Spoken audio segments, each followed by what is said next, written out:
everyone. Our today's topic is root mean square value of alternating current. तो ये root mean square value of alternating current होती क्या है, इसके लिए आप ध्यान से समझिए। क्या होता है कि पीछे से जितनी भी करंट की सप्लाई होती है, पावर हाउस से जितना भी करंट आ रहा है या वोल्टेज जो आ रही है, वो एक्चुअल वोल्टेज और करंट हमें सप्लाई नहीं होता, क्योंकि जैसे ही वो लॉन्ग ट्रांसमिशन पावर लाइंस से हम उसको ट्रांसफ़र करते हैं, जैसे जैसे डिस्टेंस इंक्रीज होता जाता है, लेंथ इंक्रीज होती जाती है, तो रेजिस्टेंस भी इंक्रीज होता जाता है। और रेजिस्टेंस इंक्रीज होता है तो करंट के साथ एक हीटिंग इफेक्ट क्रिएट हो जाता है, और जो हमारा करंट है वो लॉस हो जाता है in the form of energy, heating energy. तो यहाँ पर जितना करंट पीछे से सप्लाई होता है उतना ही करंट हमें आगे तक नहीं मिल पाता। तो लेकिन हमें तो हमारे हाउस होल्ड पे 220 वोल्ट सप्लाई चाहिए, तो इसके लिए एक डिवाइस का यूज़ किया जाता है, दैट इज ट्रांसफॉर्मर। ट्रांसफॉर्मर क्या करता है, जो भी वोल्टेज है उसको इंक्रीज या डिक्रीज कर देता है। इसके बारे में हम डिटेल में इसी चैप्टर में करेंगे, लेकिन अभी के लिए हम ट्रांसफॉर्मर को नहीं करेंगे। हम ये कंसेप्ट समझेंगे कि बस कि करंट हमारा क्या हो रहा है टाइम के साथ साथ, और जैसे जैसे डिस्टेंस इंक्रीज होता जा रहा है, अगर हमें उसे एक पॉइंट से दूसरे पॉइंट तक भेजना है तो जो हमारा करंट है ये क्या हो रहा है, डिक्रीज, लेकिन हमें उतना ही चाहिए जितना है। तो क्या करेंगे, इसका क्या सॉल्यूशन है? तो यहाँ पर वो ये बात कह रहा है कि जितना करंट आपका डिक्रीज हो रहा है, सपोज आपने यहाँ से 220 वोल्ट दी, लेकिन आपको सप्लाई हुई 198 की, 180 की या 190 की, कोई भी आपको ऐसे वैल्यू सप्लाई हो रही है, तो वो कह रहे हैं इतनी आप पीछे से थोड़ी बढ़ा दो, जितनी आपकी कम हो रही है उतनी ही थोड़ी बढ़ा दो, ताकि फाइनली आपको कितनी मिल जाए, 220। तो सपोज करो 220 से आपको 190 मिल रही थी, मीन्स 30 डिक्रीज हो रही थी, तो आप पीछे से 30 फालतू भेज दो, आप 250 भेज दो। तो 250 अगर आप पीछे से भेजोगे तो आपको कितनी सप्लाई होगी, 220। तो यहाँ पर यही बात हो रही है कि कह रहा है कि जो पीछे से अल्टरनेटिंग करंट है उसकी आपको वैल्यू थोड़ी सी इंक्रीज करनी पड़ेगी, तब जाके आपको एक जो वैल्यू होगी, पर्टिकुलर वैल्यू, जिससे आप कुछ अमाउंट ऑफ वर्क करवा सकते हैं, वो आपको मिल पाएगी। और वो कह रहे हैं कि वैल्यू जो आएगी वो ऐसी होगी कि दोनों जो है वो सेम अमाउंट ऑफ वर्क करेंगे, मीन्स जो आपने पीछे से भेजी 250 और जो सप्लाई हुई 220, ये दोनों कैसा वर्क करेंगी, सेम अमाउंट ऑफ वर्क करेंगी। तो ये दोनों जो है इनके बीच में जो रिलेशन है उसे हम क्या बोलेंगे, जो हम पीछे से सप्लाई कर रहे हैं उसको हम बोलेंगे peak value of alternating current of AC, आप राइट कर सकते हो, और इसे हम डिनोट करते हैं आई नोट से, तो ये ज्यादा है। और जो हमें सप्लाई हो रही है उसे हम बोल रहे हैं इसकी root mean square value, RMS value. आपने ये कहीं ना कहीं 11th क्लास में भी पढ़ा है, रूट मीन स्क्वायर। आपको पहले सारी जो करंट है उन सब का स्क्वायर करना पड़ेगा, जो 4 वेरी वेरी स्मॉल एलिमेंट, फिर आपको उनका मीन निकालना पड़ेगा, और फिर आपको उसको ओवरऑल क्या करना पड़ेगा, रूट करना पड़ेगा। तो उसे हम रूट मीन स्क्वायर वैल्यू बोलते हैं कि हाँ इतने टाइम में इतना करंट मिल रहा है, इतने टाइम में इतना करंट मिल रहा है, ऐसे ऐसे हम करते जाएंगे तो पूरी लॉन्ग ट्रांसमिशन के लिए हमें एक वैल्यू मिल जाएगी कि इतनी वैल्यू इसमें करंट की फ्लो हो रही है, और जो कि कम होगी जो हमने पीछे से दी है उससे। तो यहाँ पर हमारे पास दो करंट आ रहे हैं, एक तो हो गई peak value of alternating current और एक हो गई आपके पास RMS value of alternating current. लेकिन एक इन दोनों के बीच में सिमिलैरिटी है, वो ये कि दोनों कैसा वर्क करेंगी, सेम अमाउंट ऑफ वर्क करेंगी। जो पीछे से आ रही है मीन्स जो फाइनली हमें घर तक मिलेगी 220 मिलेगी, और वो बिल्कुल सेम अमाउंट ऑफ वर्क करेगी जैसा हमें चाहिए। तो अब ये तो हो गई इसकी डेफिनेशन, इसका कंसेप्ट, ठीक है, कि हम ऐसी क्यों ले रहे हैं वैल्यू, हम क्यों कम ज्यादा कर रहे हैं, क्योंकि वैल्यू धीरे धीरे करंट की क्या हो रही है, डिक्रीज। तो हमें अपनी पीछे से थोड़ी सी बढ़ानी पड़ेगी करंट की वैल्यू, ताकि फाइनल तक उतनी ही पहुंच जाए, ताकि वर्क में हमारे किसी काम में कोई दिक्कत ना आए। तो क्या है ये RMS value of alternating current, it is that value of steady current which will do the same amount of work in a given time as done by AC in the same time, and it is also known as virtual value of AC. AC means alternating current. ये कह रहे हैं कि ये वो value है जो कि सेम अमाउंट ऑफ वर्क करेगी उस टाइम में जितने सेम टाइम में AC कर रही है, और इसको हम वर्चुअल वैल्यू ऑफ AC भी बोलते हैं। तो अब इसको डिराइव कैसे करेंगे, थोड़ा सा लेंथी है डेरिवेशन, लेकिन बहुत ईजी है, आपको स्टार्टिंग आ जानी चाहिए फिजिक्स में, स्टार्ट कैसे करना है और उसके बाद अपने आप एंड होता जाएगा, ठीक है। तो यहाँ पर वो कह रहा है कि अमाउंट ऑफ वर्क सेम होना चाहिए, work is a form of energy, और मैंने आपको पहले ही बताया कि करंट को जब हम लॉन्ग ट्रांसमिशन पे भेजते हैं तो क्या होता है, धीरे धीरे करंट की वैल्यू डिक्रीज होती है। क्यों? क्योंकि रेजिस्टेंस इंक्रीज होता जाता है, हीटिंग इफेक्ट प्रोड्यूस हो जाता है, तो करंट की वैल्यू कम हो जाती है। तो यहाँ पर हमें फिर हीटिंग इफेक्ट वाले फॉर्मूले से स्टार्ट करना पड़ेगा, H is equal to I square R T, but for a very small interval of time क्या हो जाएगा, DH किसके इक्वल हो जाएगा, I square R D T. आपने दोनों साइड डिफरेंशियल फॉर्म में ले लिया, इसे हमने अज्यूम कर लिया इक्वेशन 1। अब फॉर अल्टरनेटिंग करंट, अब आपको ये फॉर्मूला भी पता है, I is equal to I not sine omega T. Alternating current वाला चैप्टर है तो इसमें ये फॉर्मूला मोस्टली हर टॉपिक में आपकी यूज हो जाएगा, आई नॉट साइन ओमेगा टी। ये हो गई आपकी इक्वेशन सेकेंड। स्टार्टिंग होगी आपकी कि कौन से फॉर्मूले से स्टार्ट करना है, उसको थोड़ा सा डिफरेंशियल फॉर्म में चेंज कर दिया और एक फॉर्मूला करंट का और दे दिया। अब इन दोनों इक्वेशन से, फर्स्ट एंड सेकंड इक्वेशन से हमें क्या मिलेगा, ये फॉर्मूला क्या बन जाएगा, आई की जगह हम क्या पुट कर देंगे, I not sine omega T. I का स्क्वायर है तो I not sine omega T का भी क्या हो जाएगा, square, I not square sine square omega T into क्या था, बाहर क्या था, R D T. I not square R sine square omega T into D T. अब हमारे पास ये ओवरऑल डिफरेंशियल टर्म में सॉल्व हो गया, लेकिन हमें इसको पूरे लॉन्ग ट्रांसमिशन के लिए बड़ी वैल्यू बनाना पड़ेगा, तो हमें इसको क्या करना पड़ेगा, इंटीग्रेट बोथ साइड। तो इधर होगा इंटीग्रेशन dh का, फिर आई नॉट स्क्वायर आर कांस्टेंट, सिर्फ किसका इंटीग्रेशन होगा, साइन स्क्वायर ओमेगा टी का विद रिस्पेक्ट टू t, और नेक्स्ट स्टेप में क्या होगा dh। अब आई नॉट स्क्वायर आर तो बाहर है ही, अब बचा इंटीग्रेशन करना है आपको साइन स्क्वायर ओमेगा टी का, और लिमिट पूरे कंप्लीट साइकिल के लिए करना है, जिसके बाद वो रिपीट होना स्टार्ट करेगा। आपको पता है यहाँ से फिर वो यहाँ, इसके बाद फिर ये रिपीट होना स्टार्ट करेगा। तो 0 टू t के लिए आपको इसको क्या करना है, इंटीग्रेट। तो अब साइन स्क्वायर ओमेगा टी का इंटीग्रेशन हम नहीं कर पाएंगे, तो इसके लिए हमें इसका फॉर्मूला जो है इसको थोड़ा सा सॉल्व करना पड़ेगा, खोलना पड़ेगा। फॉर्मूले के टर्म में राइट करने के बाद ही इसका इंटीग्रेशन पॉसिबल हो पाएगा। तो साइन स्क्वायर थीटा का एक फॉर्मूला होता है 1 माइनस कोस 2 थीटा अपॉन 2, तो ये फॉर्मूला होता है। तो यहाँ पर हमने इसको ऐसे राइट कर दिया 1 माइनस कोस 2, ये ओमेगा टी एक तरीके का थीटा हो गया ना, एंगल हो गया इसके लिए, तो 1 minus cos 2 omega T upon 2। तो समझ गए, आपको इंटीग्रेशन करना था, but sign square omega T का एज इट इज आप नहीं कर सकते, तो आपको इसका फॉर्मूला खोलना पड़ता है, ठीक है। तो यहाँ फॉर्मूला पुट कर दिया, आपको लर्न करना पड़ेगा ये। अब इस फॉर्मूले में आप देख रहे हो 2 कांस्टेंट है और वो डिवाइड में है, तो उसको बाहर ले आते हैं। बाहर रह गया आई नॉट स्क्वायर आर अपॉन 2, अंदर किसका इंटीग्रेशन होगा 1 माइनस कोस 2 ओमेगा टी। और आपको पता है इंटीग्रेशन कैसे होता है, अगर बीच में आपको रूल्स लर्न होंगे, बीच में प्लस या माइनस है तो क्या हो जाता है, अलग अलग इंटीग्रेशन हो जाता है। 1 का इंटीग्रेशन अलग होगा, कोस 2 ओमेगा टी का इंटीग्रेशन अलग होगा। अब इंटीग्रेशन स्टेप बाय स्टेप आपको अच्छे से देखना है। अभी तो इंटीग्रेशन के प्रोसीजर तक हम पहुंचे हैं कि इंटीग्रेशन करना है, अब स्टार्ट करेंगे इंटीग्रेशन, और स्टेप बाय स्टेप आपको अच्छे से देखते जाना है ताकि कोई डाउट ना रहे, एग्जाम तक आपको क्लियर हो जाए। और ये डेरिवेशन जो है बच्चों, साथ के साथ इसको एक बार वीडियो देखते ही साथ के साथ इसको सॉल्व कर लेना, नहीं तो फिर बाद में डेरिवेशन में कुछ ना कुछ दिक्कत हो जाएगी, ठीक है।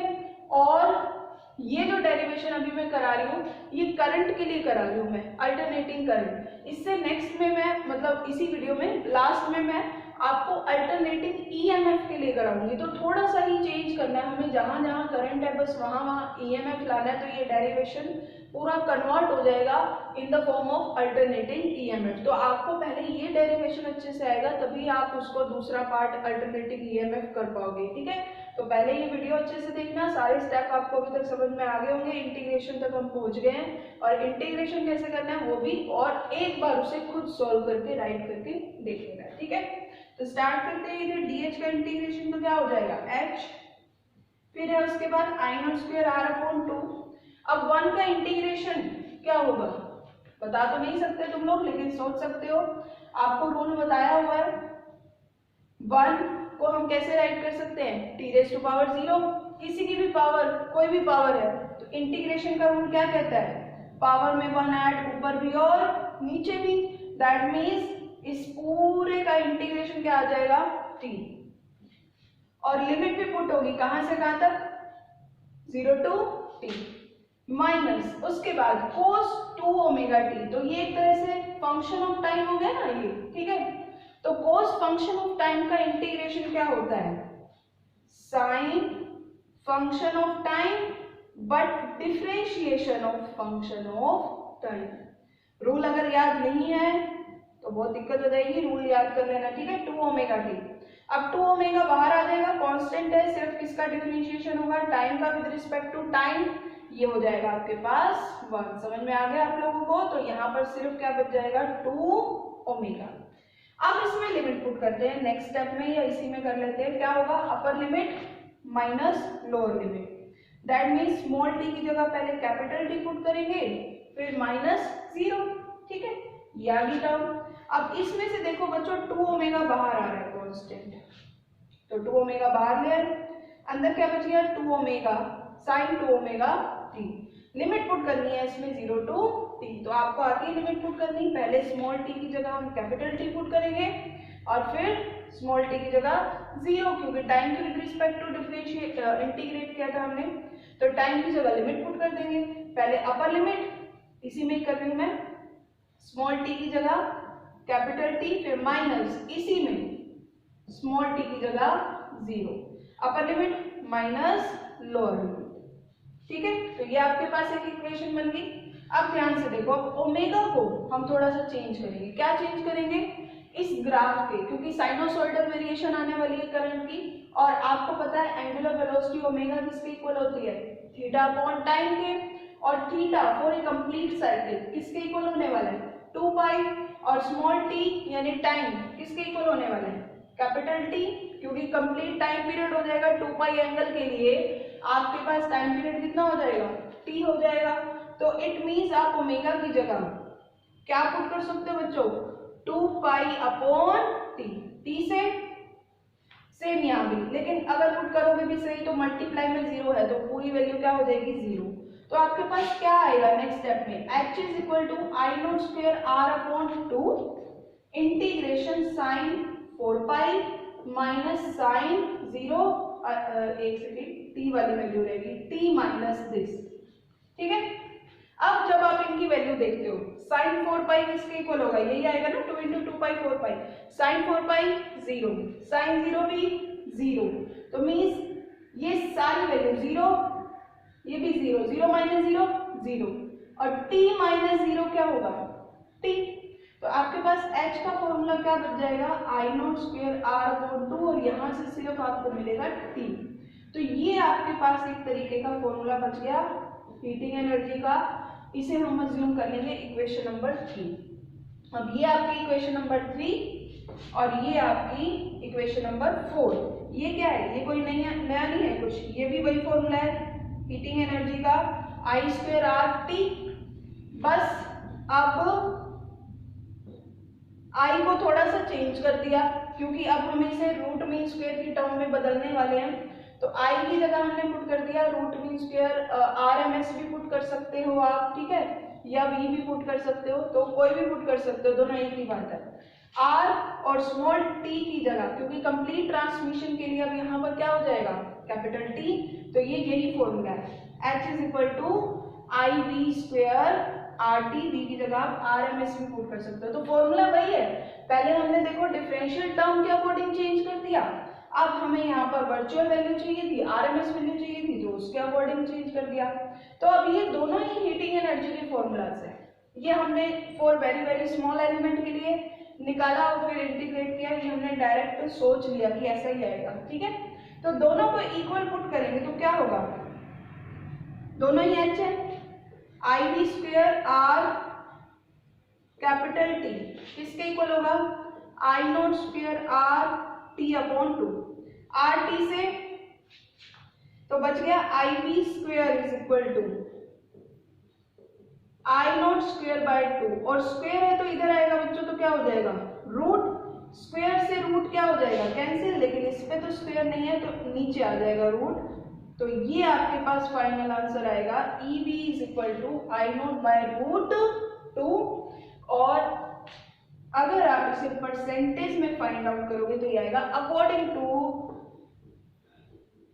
√2 की वैल्यू 70.7%। ठीक है, तो जो वर्चुअल वैल्यू आएगी आपकी वो पीक वैल्यू का कितना होगी 70.7%। तो सपोज आप पीछे से 100 सप्लाई दे रहे हो तो आपको कितनी मिल रही होगी 70।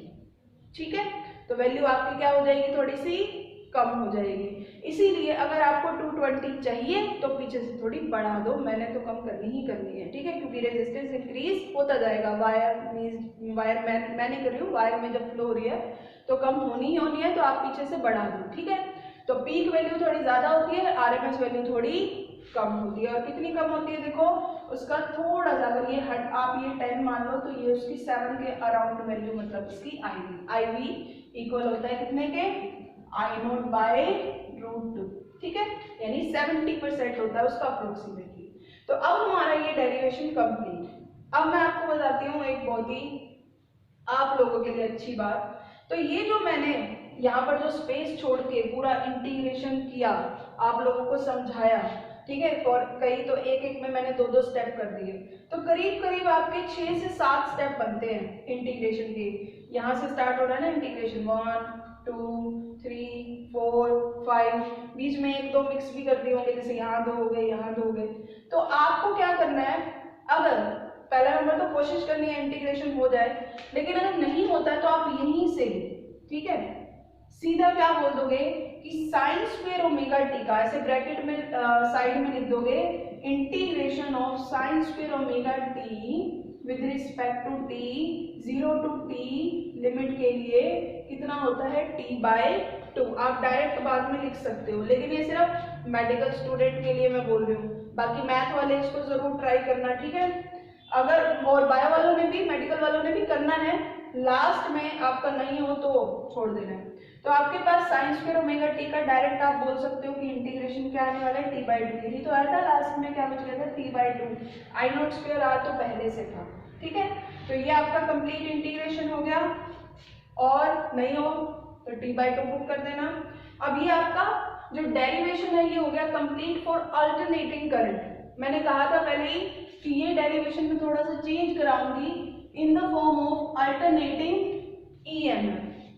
तो अब आपको सेम यही डेरिवेशन करना है, प्रोसीजर बिल्कुल सेम है कि आपको पहले हीटिंग एनर्जी का फॉर्मूला लेना है, 2 लेने हैं करंट के, फिर इक्वल पुट कर देना है, फिर डिफरेंशिएशन की टर्म में अलग कर देना है, और इसके बाद इंटीग्रेशन, एक फॉर्मूला आपको मिल जाएगा। वैसे ही आपको दूसरा फॉर्मूला बनाना है खुद सोच के कि ऐसा आ सकता है, क्योंकि एनर्जी का फॉर्मूला तो चेंज नहीं होने वाला, फिर इक्वल पुट करके आपको एक रिलेशन मिल जाएगी। तो अब मैं ये डेरिवेशन लेकिन दोबारा नहीं करूंगी, मैं इसी में ही कुछ चेंज करूंगी। आप लोग इसको दोबारा से करना अच्छे से, स्टेप बाय स्टेप, और अभी आप इसको ध्यान से देख लो कि मैं क्या चेंज करने वाली हूँ। मुझे बस जहां जहां करंट है वहां पर क्या चेंज कर देना है, EMF। तो अपने आप ये सारा जो डेरिवेशन है, स्टेटमेंट है, वो क्या हो जाएगी, चेंज। तो जहां जहां भी AC है, मींस अल्टरनेटिंग करंट है, वहां वहां मैं क्या कर दूंगी, अल्टरनेटिंग EMF। तो क्या डेफिनेशन बन जाएगी, RMS value of alternating EMF, it is that value of steady current which will do the same amount of work in given time as done by alternating EMF। यहाँ भी हम current की जगह बच्चों EMF कर देंगे, ठीक है, in the same time, and it is also known as virtual value of alternating EMF। तो ये तो स्टेटमेंट में हो गया।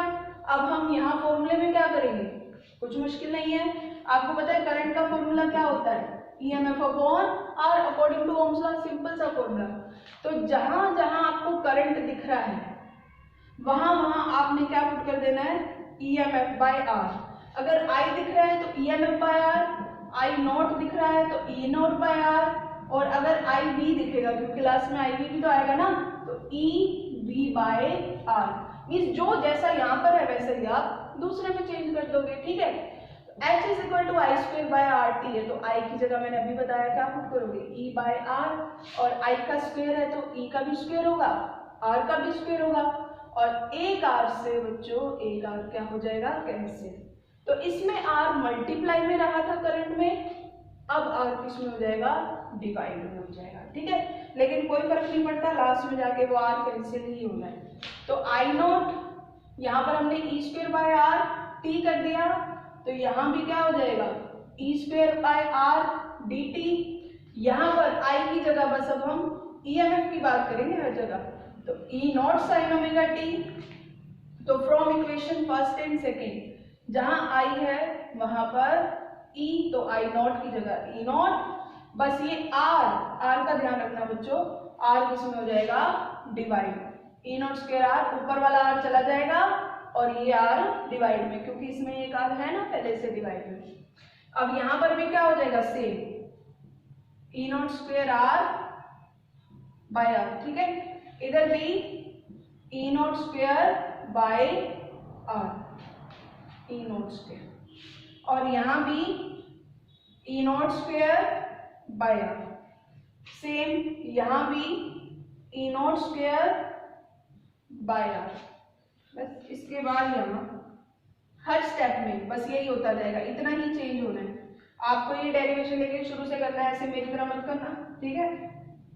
ई नॉट स्क्वायर बाय 2r, ठीक है, मेरे पास तो इतना ही स्पेस है, तो फाइनल फॉर्मूला क्या हो जाएगा आपके पास, ई नॉट स्क्वायर बाय 2rt, ये आ जाएगा आपका पूरा सॉल्व करके। उसमें r मल्टीप्लाई में था, इसमें r डिवाइड में हो जाएगा और i की जगह ईएमएफ हो जाएगा। ओके, तो फिर ये फॉर्मूला भी थोड़ा सा चेंज होगा, h is equal to I V square R T है, तो आई वी की जगह क्या पुट करेंगे, E V square upon R square हो जाएगा, और एक आर से वही बात, एक आर कैंसिल, ये फॉर्मूला। और अब हम इन दोनों को इक्वेट करेंगे बच्चों, तो क्या आएगा, कहाँ करेंगे, यही कर देते हैं, इसकी जगह हम E V square upon R into T, इन दोनों को इक्वल रखेंगे, तो देखो इस आर से इस आर कैंसिल, टी से टी, ये तो कैंसिल ही हो जाना लास्ट में। तो ई वी स्क्वायर की value E not square by 2 और वही रूट हो जाएगा, स्क्वायर है तो उधर जाके रूट, ये सेम आंसर आएगा आपका जैसा करंट के लिए आया था, यानी कि वोल्टेज भी कितनी हो जाएगी 70.7%। तो आपको पता है वोल्टेज और करंट डायरेक्टली प्रोपोर्शनल होते हैं अकॉर्डिंग टू ओम्स लॉ, तो जैसा वोल्टेज चेंज हो रहा था वैसा ही करंट, इसीलिए मैं कह रही हूँ अगर आपको 220 वोल्ट चाहिए तो उसी के अकॉर्डिंग करंट आएगा। तो अगर आपको करंट की वैल्यू इंक्रीज करनी है तो आपको वोल्टेज भी पीछे से क्या करनी पड़ेगी, इंक्रीज करनी पड़ेगी। तो जो ग्राफ है इसमें जहां आई वी है वहां पर ई वी हो जाएगा और जहां आई नोट है वहां पर ई नोट हो जाएगा। तो ये टॉपिक कंप्लीट हो गया आप मेरी तरफ से, एक ही में दूसरे को आप चेंज करोगे, आई को ईएमएफ में चेंज करोगे तो डेरिवेशन बिल्कुल एज इट इज स्मूथली चलता रहेगा, लेकिन आपको सारे स्टेप ध्यान रखने हैं। और थोड़ा सा लेंथी हो गया है लेकिन इससे रिलेटेड न्यूमेरिकल बहुत आते हैं, तो आज तो नहीं करेंगे हम, बट हम इसको बाद में जरूर करेंगे। उससे पहले ये कंप्लीट डेरिवेशन आप सोल्व करके देख लेना। Okay students, thank you and that is it for today.